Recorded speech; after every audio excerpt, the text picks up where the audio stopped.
الصلاۃ والسلام علیک یا رسول اللہ وعلی آلک واصحابک یا حبیب اللہ۔ الصلاۃ والسلام علیک یا خاتم النبیین وعلی آلک واصحابک یا شفیع المذنبین۔ رمضان المبارک کے فضائل اور مناقب اور محاسن قرآن و حدیث کے اندر بے شمار مقامات پر موجود ہیں۔ ابھی ہم چند ایک برکت کے لیے احادیث پاک وہ پڑھنے لگے ہیں جن کے اندر رمضان المبارک کی فضیلت کا ذکر موجود ہے۔ حضرت سیدنا ابو سعید خدری رضی اللہ تعالیٰ عنہ سے مروی ہے، آپ فرماتے ہیں حضور علیہ الصلاۃ والسلام نے ارشاد فرمایا، ان للہ تبارک و تعالی اتقاء فی کل یوم و لیلۃ۔ رمضان المبارک کے ہر شب و روز میں اللہ تعالیٰ کے ہاں جہنم کے قیدی چھوڑ دیے جاتے ہیں۔ اللہ کی طرف سے جہنم کے قیدیوں کو چھوڑ دیا جاتا ہے۔ وَإِنَّ لِكُلِّ مُسْلِمٍ فِي كُلِّ يَوْمٍ وَلَيْلَةٍ دَعْوَةً مُسْتَجَابَةً، اور ہر مسلمان کے لیے رمضان المبارک کے ہر دن رات کے اندر ایک لمحہ ضرور ہوتا ہے جس میں اس کی ایک دعا قبول ہوتی ہے۔ اور بعض علماء نے کہا کہ اس کا مطلب یہ ہے کہ لِكُلِّ مُسْلِمٍ فِي كُلِّ يَوْمٍ وَلَيْلَةٍ دَعْوَةً مُسْتَجَابَةً، کہ ہر مسلمان کے لیے شب و روز کے اندر ایک دعا جو ہے وہ ضرور قبول ہوتی ہے۔ رمضان المبارک میں ہر دن اور رات یعنی 24 گھنٹوں کے اندر ایک دعا جو ہے اس کی ضرور قبول ہوتی ہے۔ حضرت ابو ہریرہ رضی اللہ تعالیٰ عنہ سے مروی ہے، فرماتے ہیں حضور علیہ الصلاۃ والسلام نے ارشاد فرمایا، ثلاثۃ، تین ایسے شخص ہیں لا ترد دعواتہم، جن کی دعا جو ہے ان کو رد نہیں کیا جاتا۔ الصائم حتی یفطر، روزہ دار یہاں تک کہ وہ روزے کو افطار کر لیں۔ تو جب وہ روزہ دار ہوتا ہے تو جو دعا کرتا ہے اللہ تبارک و تعالی اس بندے کی دعا کو قبول کرتا ہے۔ والامام العادل، اور دوسرے نمبر پر فرمایا کہ نیک حکمران، صالح حکمران، ایسا حکمران کہ جو اللہ تعالیٰ کی حدود کے اندر رہ کر حکومت کرنے والا ہوں اور کتاب و سنت کے مطابق جو ہے وہ فیصلے کرنے والا ہوں۔ تیسرے نمبر پر ارشاد فرمایا ودعوۃ المظلوم، کہ مظلوم کی دعا جو ہے اس کو اللہ تعالیٰ رد نہیں فرماتا۔ یرفعہ اللہ فوق الغمام، اللہ تعالیٰ اس کو بادلوں سے اوپر اٹھاتا ہے۔ وَيُفْتَحُ لَهُ أَبْوَابُ السَّمَاءِ، اور ان کی دعا کے لیے، مظلوم کی دعا کے لیے جو ہے وہ آسمان کے دروازوں کو جو ہے وہ کھول دیا جاتا ہے۔ یعنی مظلوم ہو، روزے دار ہوں یا نیک حکمران ہوں، ان کی دعاؤں کو آسمانوں کی طرف اٹھایا جاتا ہے اور آسمانوں کے دروازوں کو کھول دیا جاتا ہے۔ وَيَقُولُ الرَّبُّ وَعِزَّتِي،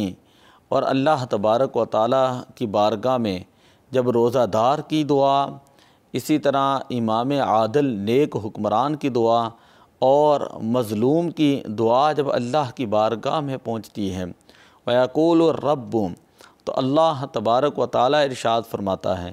وَعِزَّتِي، مجھے میری عزت کی قسم ہے، لَأَنصُرَنَّكَ، میں ضرور بالضرور تیری مدد کروں گا، وَلَوْ بَعْدَ حِینٍ،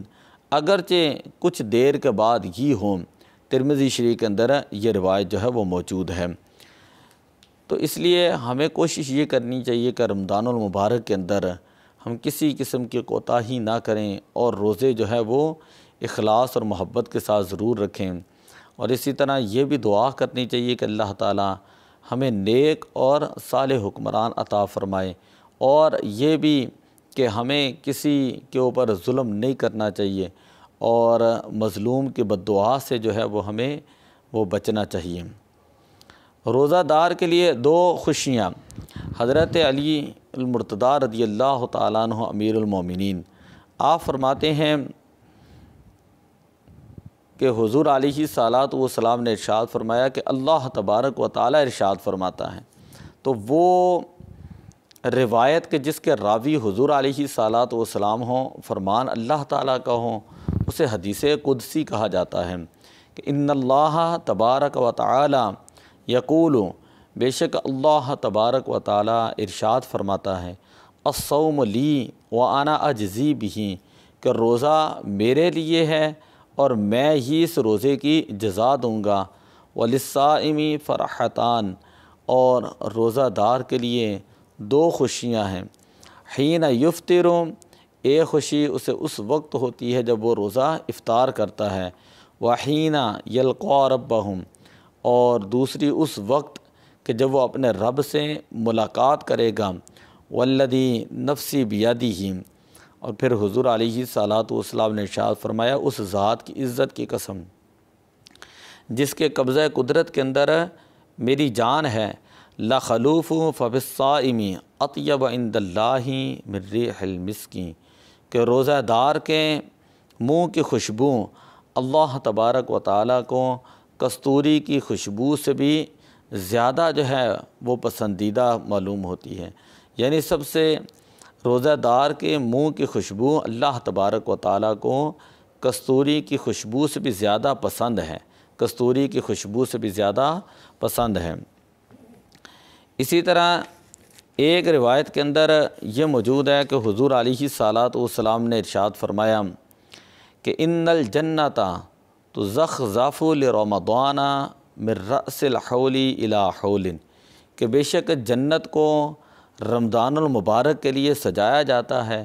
ایک سال سے دوسرے سال تک، یعنی ایک رمضان سے اگلے رمضان تک جنت کو رمضان کے لیے سجایا جاتا ہے۔ قال فإذا كان اول یوم من رمضان، پھر حضور علیہ الصلاۃ والسلام نے ارشاد فرمایا جب رمضان المبارک کا پہلا دن آتا ہے، حبت ریح تحت العرش، تو عرش کے نیچے سے ایک ہوا چلتی ہے، من ورق الجنت، یہ ہوا جنت کی طرف سے آتی ہے، علی الحور العین، جنت کی حور کی آنکھوں پر چلتی ہے، فیقلنا، اور وہ عرض کرتی ہیں کہ یا ربی، اے ہمارے رب، اجعل لنا من عبادک ازواجا، کہ ہمارے لیے اپنے بندوں میں سے ان کو شوہر بنانا، تقر بہم اعیننا، کہ جن کی وجہ سے ہماری آنکھیں ٹھنڈی ہوں، وتقر اعینہم بنا، اور جن کی آنکھیں جو وہ ہماری وجہ سے ٹھنڈی ہوں، یعنی جنت کو پورا رمضان سجایا جاتا ہے۔ جب رمضان المبارک کا پہلا روزہ آتا ہے تو جنت کی طرف سے جو ہے وہ ایک ہوا چلتی ہے، اور وہ ہوا جب جنت کی حوروں کے اوپر سے جو ہے وہ گزرتی ہے اور ان کو وہ ہوا جو ہے وہ لگتی ہے، تو وہ جنت کی حوریں جو ہیں وہ اللہ کی بارگاہ میں عرض کرتی ہیں کہ باری تعالیٰ اپنے بندوں میں سے ہمارے لیے ان کو ہمارا شوہر مقرر فرمانا کہ جن کی وجہ سے ہماری آنکھیں ٹھنڈی ہوں، اور وتقر اعینہم بنا، اور جن کی آنکھیں جو وہ ہم سے جو ہے وہ ٹھنڈی ہوں۔ اسی طرح ایک روایت کے اندر یہ ہے کہ جنت کا ایک دروازہ ہے، حضرت سہل بن سعد رضی اللہ تعالیٰ عنہ سے روایت ہے، فرماتے ہیں حضور علیہ الصلاۃ والسلام نے ارشاد فرمایا، للصائمین باب فی الجنت، روزہ دار جو ہیں ان کے لیے جنت کے اندر ایک دروازہ ہے، یقال لہ الریان، کہ جس کو ریان جو ہے وہ کہا جاتا ہے، لا يدخل فیہم احد غیرہم، کہ جس کے اندر کوئی دوسرا داخل نہیں ہوگا، فاذا دخل آخرہم، جب وہ اس جنت کے دروازے کے اندر آخری روزہ دار گزر جائے گا، اغلی کا، تو اس جنت کے دروازے کو بند کر دیا جائے گا، من داخل فیہ شریبا، جو اس میں داخل ہوگا اس کو پانی پلایا جائے گا، ومن شریبا لم یظمأ فیہ ابدا، اور جسے ایک مرتبہ اس جنت کا پانی جو ہے وہ پلا دیا جائے گا، لم یظمأ فیہ ابدا، تو وہ جنت میں دوبارہ کبھی بھی اس کو پیاس نہیں لگے گی۔ تو یہ دروازہ جو ہے جسے باب الریان کہا جاتا ہے، یہ مخصوص ہے ان لوگوں کے لیے جو صرف روزہ دار ہوتے ہیں۔ اگلی روایت کے اندر بھی ایسے ہی ہے کہ جس کے اندر صرف روزہ داروں کے علاوہ کوئی داخل نہیں ہوگا، فیقال، کہا جائے گا این الصائمون، کہ آج روزہ دار کہاں ہیں؟ فیقولون، وہ عرض کریں گے، لا يدخل منہ احد غیرہم، کہ باری تعالیٰ اب جنت کے اندر جو ہے آج کے دن روزہ داروں کے علاوہ کسی کو داخل نہیں کیا جائے گا۔ فَإِذَا دَخَلُوا أُغْلِقَ فَلَمْ يَدْخُلْ مِنْهُ أَحَدٌ، جب جنت میں روزہ دار چلے جائیں گے، جنت کے دروازوں کو بند کر دیا جائے گا، پھر اس کے بعد جو ہے وہ کوئی دوسرا جنت کے اندر نہیں جائے گا۔ حضرت سہل بن سعد رضی اللہ تعالیٰ عنہ فرماتے ہیں کہ جنت کے 8 دروازے ہیں، اور ان میں سے ایک دروازہ ایسا ہے یسمى الریان، کہ جس کو ریان کہا جاتا ہے، لا يدخلہ الا الصائمون، جس میں صرف روزہ دار جو ہیں وہ داخل ہوں گے۔ اگلی روایت کے اندر یہ حضرت ابو ہریرہ رضی اللہ تعالیٰ عنہ سے مروی ہے، فرماتے ہیں حضور علیہ الصلاۃ والسلام نے ارشاد فرمایا، الصیام جنۃ، روزہ جو ہے وہ گناہوں سے بچنے کے لیے ایک ڈال ہے، فلا یرفس ولا یجہل، تو لہذا کوئی شخص تم میں سے نہ تو روزے کی حالت میں فحش گوئی کریں اور نہ ہی کوئی جہالت کا مظاہرہ کریں۔ وَإِنِ امْرُؤٌ قَاتَلَهُ أَوْ شَاتَمَهُمْ، اگر کوئی دوسرا شخص اس کے ساتھ جھگڑا کریں یا اس کو گالی دیں، فَلْيَقُلْ إِنِّي صَائِمٌ مَرَّتَيْن، تو یہ شخص اس کو یہ کہہ دے کہ میں روزہ دار ہوں، 2 مرتبہ یہ کہہ دے کہ میں روزہ دار ہوں۔ وَالَّذِي نَفْسِي بِيَدِهِ، اس ذات کی عزت کی قسم ہے جس کے قبضہ قدرت کے اندر میری جان ہے، لَخَلُوفُ فَمِ الصَّائِمِ أَطْيَبُ عِندَ اللّٰہ، روزہ دار کی منہ کی خوشبو جو ہے اللہ تبارک و تعالیٰ کو من ریح المسک، کستوری کی خوشبو سے بھی زیادہ پسند ہے۔ یترک طعامہ و شرابہ و شہوتہ، اب اللہ تبارک و تعالیٰ فرماتا ہے کہ میرے بندے نے کھانے کو چھوڑا، پینے کو چھوڑا، شہوات نفسانیہ کو چھوڑا، من اجلی، صرف میرے لیے، الصیام لی وانا اجزی بہ، کہ روزہ میرے لیے ہے اور میں ہی اس روزے کی جزا دوں گا۔ والحسنۃ بعشر امثالہا، اور ہر نیکی پر 10 گنا اللہ تبارک و تعالیٰ اجر عطا فرماتا ہے۔ یہ جو الفاظ ہیں الصوم لی وانا اجزی بہ،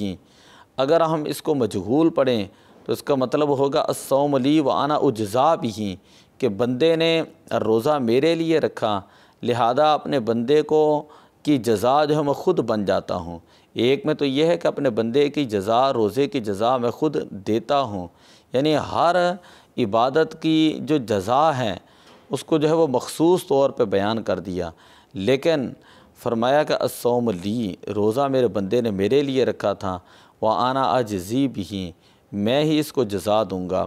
اور اگر مجہول پڑھا جائے تو جو پہلے روایت ہم نے پڑھی ہے کہ للصائم فرحتان، فرحۃ عند الافطار، فرحۃ عند لقاء الرحمن، تو اس حدیث کی تصدیق ہو جاتی ہے، وَأَنَا أُجْزَىٰ بِهِ، کہ بندے نے جب روزہ میرے لیے رکھا تو اس روزے کی جزا جو ہے میں اپنے بندے کو یہ عطا کروں گا کہ میں اپنے بندے کو اپنی ملاقات کا شرف عطا کروں گا۔ تو دعا ہے کہ اللہ تعالی ہمیں رمضان المبارک کے اندر خیر و عافیت کے ساتھ مکمل روزے رکھنے کی توفیق عطا فرمائے۔